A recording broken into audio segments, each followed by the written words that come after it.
devastate this severe Me Awareness Day, and you may be surprised how many people in your life are, like me, struggling in silence with an invisible burden. The Centers for Disease Control and Prevention estimates up to 2.5 million Americans are suffering from Me/SFES, with many cases undiagnosed. I'm even more grateful for the life I have, knowing how this disease could have taken me down a darker road. So today, I lend my voice to those who suffer from one of the most debilitating diseases many people have never heard of. The real story of my life began when I was 16, busy constructing a resume I hoped would lead to Princeton or West Point. I had just completed a summer abroad studying writing and philosophy at Oxford. I became an Eagle Scout, student council president and a captain of my school's cross-country team. I was loaded up with advanced placement courses and I was a member of a student team working with NASA engineers. I didn't have time to be sick. But one day after school, I came home and slept for 16 hours straight. I did that each day for 2 weeks, until I realized it would be impossible to go to school at all anymore. My body felt like dead weight.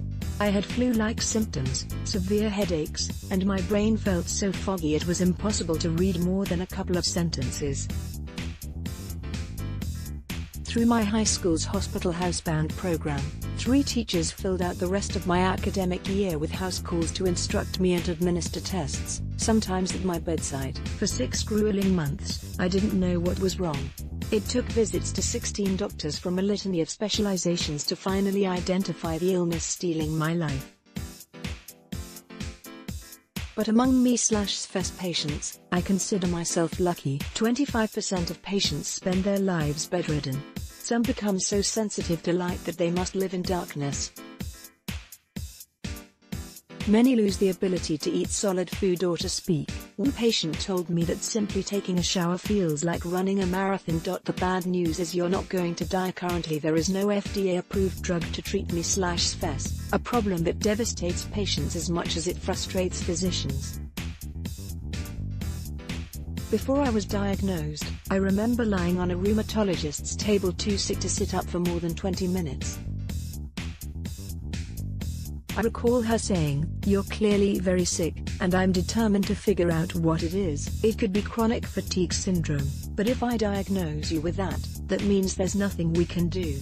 I could tell she cared. Ironically, in this case caring meant not naming my disease because that would be tantamount to giving up. When I was too ill to attend school, I desperately researched how I might pick up the shards of my shattered life. Online there were stories of those who spent decades disabled or bedridden, caught in a shadow of what their lives ought to have been. One book I read on the disease had a morbid joke: "The good news is you're not going to die. The bad news is you're not going to die." For me, that joke was a searing prophecy of my life to come if I didn't somehow pull together a solution. I had dreamed of writing Pulitzer Prize-winning stories or being elected to Congress, not spending my life in a darkened room, cared for by a nurse. Finding hope. There are only 1 or 2 dozen Me/SFES specialists in the United States. A year and a half after I first got sick, I found one of them. Her office was 2 hours away and wouldn't take our insurance, but I persuaded my parents to take me. A decade later, I still see that doctor.